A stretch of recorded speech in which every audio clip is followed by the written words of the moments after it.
শেখ ব্যানার্জি দুদিন আগে যে তাদের কর্মী সম্মেলন হলো, সর্বভারতীয় কর্মী সম্মেলনে বললেন যে 214টি 2021 বিধানসভা নির্বাচনে তৃণমূল জিতেছিল, এবার টার্গেট হচ্ছে সেইটাকে অতিক্রম করে 215টা। তাহলে কি 215 একটা বেশি টার্গেট রেখেছে? সেটা কি ভাঙড়ে আইএসএফ একমাত্র আছে তাকে টার্গেট, বিজেপিকে বাদ দিয়ে? কি বলবেন? দেখুন, কেন আইএসএফ কে টার্গেট করবে না এটা ভাবতে হবে আপনাদেরকে। আইএসএফ এসে বঞ্চিত মানুষের কণ্ঠ হয়ে চিৎকার করছে। একজন বিধায়ক যেভাবে 4 বছর বিভিন্ন বাধা বিপত্তিকে উপেক্ষা করে, লোভ, লালসা, মিথ্যা মামলা সবকে উপেক্ষা করে, জেল উপেক্ষা করে যেভাবে লড়ে যাচ্ছে বিধানসভার মধ্যে, বিধানসভার বাইরে, স্বাভাবিকভাবে ওরা চিন্তিত। সেই জন্য আইএসএফ ওরা টার্গেট করছে। আর ভাঙড়কে টার্গেট করার একটা কারণ হচ্ছে, ভাঙড়ে ওরা এয়ারপোর্টের ওদের একটা অভিশন দিয়ে আছে। আমি এয়ারপোর্ট সংক্রান্ত বিষয়ে আমি মামলা বিধানসভায় এই ধরনের একটা প্রশ্ন আমি রেখেছিলাম। দুর্ভাগ্যের বিষয়, আমার প্রশ্ন এখনো পর্যন্ত বিধানসভায় আসেনি। সেখানে এয়ারপোর্ট করবো কি না, জমি দেবো না, এই কথা কিছুই বলেনি। ওদের মধ্যে একটা গভীর ষড়যন্ত্র আছে ভাঙড়কে নিয়ে। তার ফলে আমাকে হারাবার জন্য ওরা উঠে পড়ে লাগবে। আর আমি মানুষের জন্য কথা বলি, দলিত আদিবাসী মুসলমানের কথা বলি, ফেক এসটি/এসসি সার্টিফিকেটের নিয়ে বিধানসভায় সোচ্চার হচ্ছি। ওবিসি নামে মুসলমানদেরকে যেভাবে পেরেশানি করা হচ্ছে, রাজ্য সরকারের ব্যর্থতার জন্য ওবিসি মামলা, ওবিসি সার্টিফিকেটগুলো বাতিল হলো, এর কথা বলছি।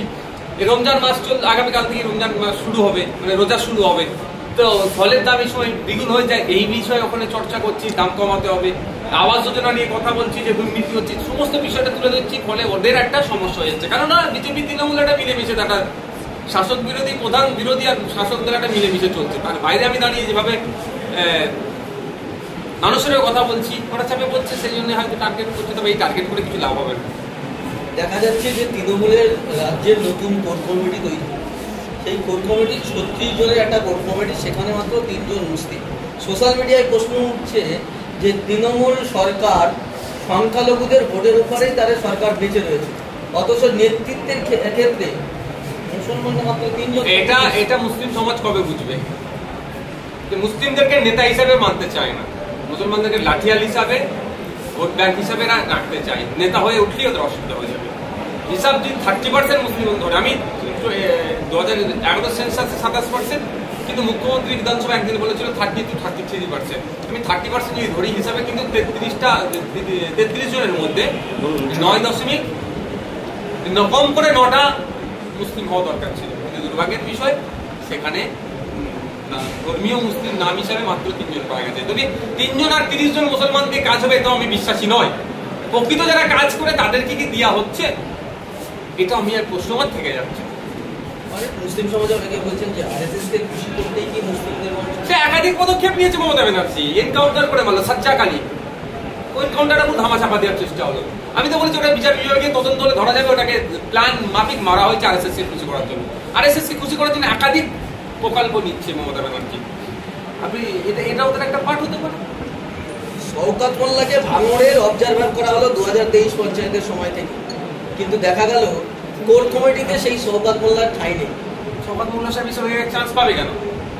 শওকত মোল্লা সাহেব বোমবাজির সার্টিফিকেট দিয়েছে, ন্যাশনাল হিউম্যান রাইটস কমিশন ওনাকে নটোরিয়াস ক্রিমিনাল সার্টিফিকেট দিয়েছে। সুতরাং ওনাকে বোম মারামারি, বুথ দখল করা, নওশাদকে হারানোর জন্য যত অপচেষ্টা করা, এইসব ওকে করবে। কোর কমিটিতে এত বড় জায়গায় উনি সব চান্স পায়, তাহলে লিডার হয়ে যাবে। শওকত মোল্লাকে তো লাঠিয়াল বোমাদের জন্য কাজে লাগাতে চাইছে। আমরা দেখেছি যে 21শে বিধানসভায় আপনি জিতেছেন ভাঙড় থেকে, তারপর থেকে তৃণমূল কিন্তু ভাঙড়কে টার্গেট করেছে। পঞ্চায়েত ভোটে আপনাদের যথেষ্ট জনমত থাকলেও ভোট করতে দেয়নি ঠিকমতো, আর করলেও গণনা কেন্দ্রে মারে দিয়েছে। লোকসভাতে সেরকমই করেছে। এই সামনে 26শে বিধানসভা আপনাদের কিছু চিন্তা ভাবনা আছে? নিশ্চিতভাবে আছে কিছু। বিগত দিনে যেগুলো বিপর্যয় হয়েছে তার থেকে জ্ঞান অর্জন হয়েছে। জ্ঞান নিয়েই তো আমাদের আগামী দিনে চলতে হবে আমাদেরকে। দেখুন, যেগুলো হয় সেগুলো থেকে জ্ঞান নিতে হয়, সেটাকে নিয়ে আগামী পথে যেগুলো জায়গা গ্যাপগুলো সেগুলো পূরণ করতে হবে।